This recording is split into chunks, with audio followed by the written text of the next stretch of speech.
Assalamualaikum Buya. Assalamualaikum warahmatullahi wabarakatuh. Buya, saya hamba Allah dari Kalimantan Selatan. Saya mau bertanya Buya, kan banyak kejadian orang mencuri itu dikeroyok, dihakimi sampai dibakar hidup-hidup. Apakah dosanya sudah diampuni atau meninggal dalam keadaan su'ul khotimah? Terima kasih Buya atas jawabannya. Baik. Masalah menghukum. Ada hukum itu namanya hukum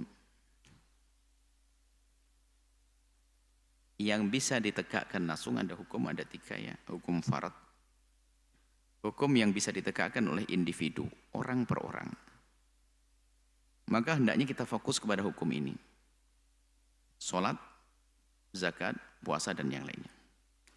Ada nanti yang kedua adalah hukum qadha, ini yang menjalankan adalah hakim, mahkamah untuk memutuskannya. Kita berusaha kalau ada masalah, misalnya persengketaan tanah dan sebagainya, maka hakim yang berbuat. Nggak bisa diselesaikan di sana. Ada lagi hukum imamah yang bisa menerapkan hanya imam atau yang mewakilinya, termasuk hudud penghukuman. Ini adilnya, indahnya dalam Islam. Maka kasus pencurian dan sebagainya itu yang menghukum adalah hanya imam atau yang mewakilinya. Maksudnya adalah yang berwajib. Tidak boleh diserahkan kepada siapapun. Karena kalau yang menangani yang berwajib, tentunya ini berwajib, ini ada berwajib yang benar. Artinya betul-betul menjalankan tugasnya yang dengan benar. Sebab kalau ditangani yang berwajib nanti, akan sangat kecil kemungkinan salah tangkap, salah hukum. Sebab kalau dibebaskan yang menghukumi adalah individu, sehingga emosi orang berbeda-beda, cukup dengan curiga langsung dianggap sebagai kejahatan yang sesungguhnya, langsung dihantam, dibakar, dipukul, bahaya. Tapi kalau dari pihak yang berwajib lah ini, makanya yang berwajib ini harus benar-benar berperan. Artinya di saat mendapatkan laporan, toh ini mencuri, langsung ditangkap dan diproses, dilacak sampai terbukti. Sebab orang dikira mencuri belum tentu mencuri. Bisa jadi orang lain yang menitipkan di tempat tersebut karena nakal. Kan kisah pada zaman Nabi. Zaman Nabi tentang seorang muslim yang nakal. Pengen jerumuskan orang Yahudi. Lihat, orang muslim nakal. Mengambil sesuatu, barangnya ditempatkan di orang Yahudi. Lalu dikatakan Yahudi yang mencuri.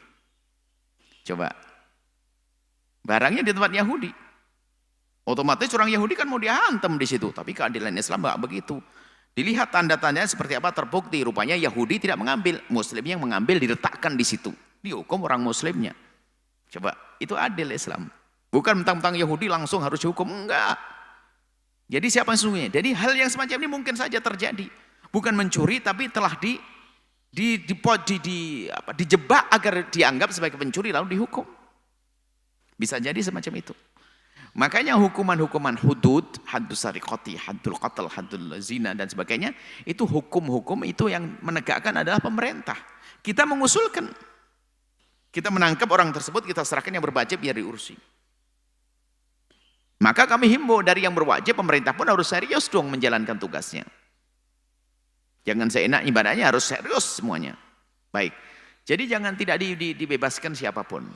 Hati-hati. Maka kalau kita menemukan kejahatan-kejahatan yang sifatnya hukumannya adalah hendaknya dilakukan oleh pemerintah, kita jangan gampang menghukum, menghajar orang dan sebagainya. Kenapa? Takut salah.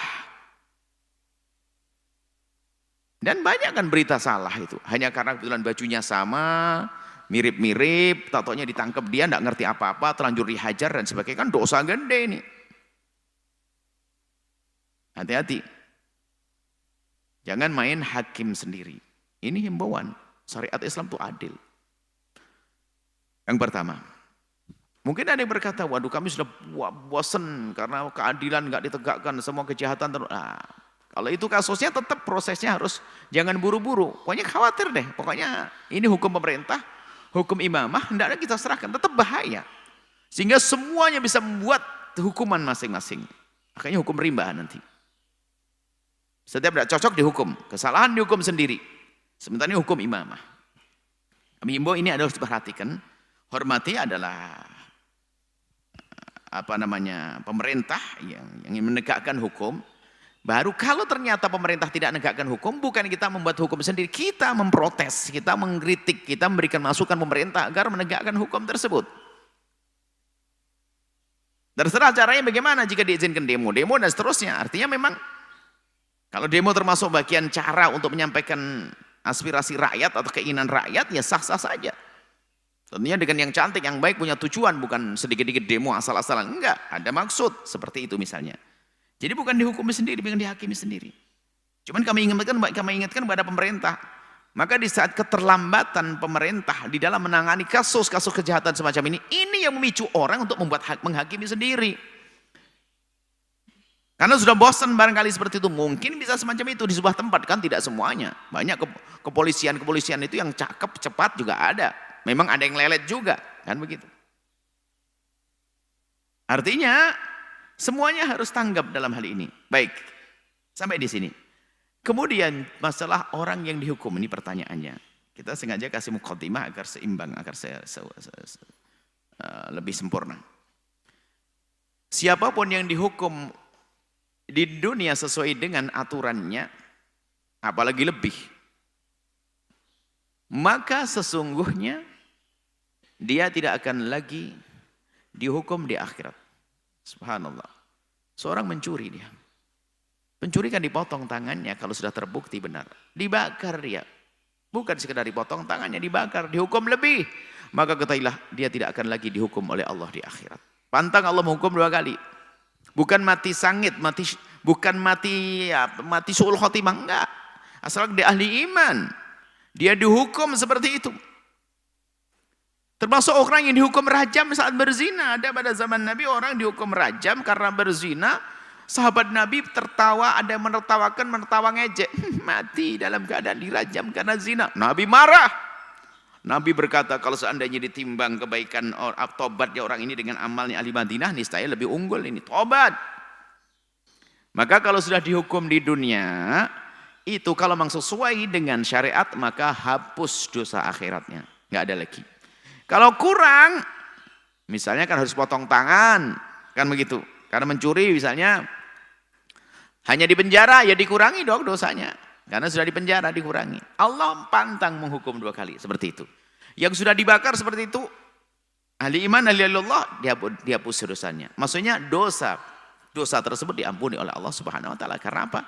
Sudah dihukum di dunia. Ingat, jadi yang sudah dihukum di dunia, maka tidak akan dihukum di akhirat. Maka dari itu ada sahabat Nabi yang berikrar, ya Rasulullah, qad halaktu wa qad zanaitu fatahhirni ya Rasulullah, aku telah terjerumus, aku zina, sucikan kami. Padahal resikonya akan dirajam. Mereka ngadu, kenapa?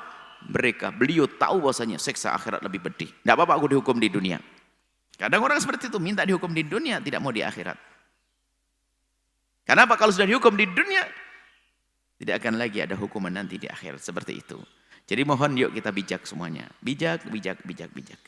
Di saat ada orang melanggar semacam itu, hendaknya kita serahkan yang berwajib agar tidak terjadi penghakiman secara tidak benar, dan itu membahayakan sekali sehingga menjadi tidak tentram di sebuah tempat jika ada seperti itu. Dan kami himbau kepada pemerintah agar cekatan di dalam menangani kasus-kasus kejahatan, kasus-kasus kriminal dan sebagainya cepat supaya tidak menjadi amarah rakyat, termasuk pelecehan agama dan yang paling pokoknya hal-hal yang menjadikan masyarakat ramai, hendaknya pemerintah segera menangani dengan cepat, karena itu juga untuk meredam mereka. Semoga Allah mudahkan semuanya dan Allah menjauhkan kita dari kejahatan-kejahatan, dan yang sudah berbuat jahat diberi kesadaran, diampuni, tobat, dan semoga Allah memberikan kekuatan kepada pemerintah untuk menegakkan hukum. Wallahu a'lam bishawab. Setelah Anda menyaksikan video ini, jangan lupa berselawat kepada baginda Nabi Muhammad sallallahu alaihi wa alihi wa sahbihi wasallam.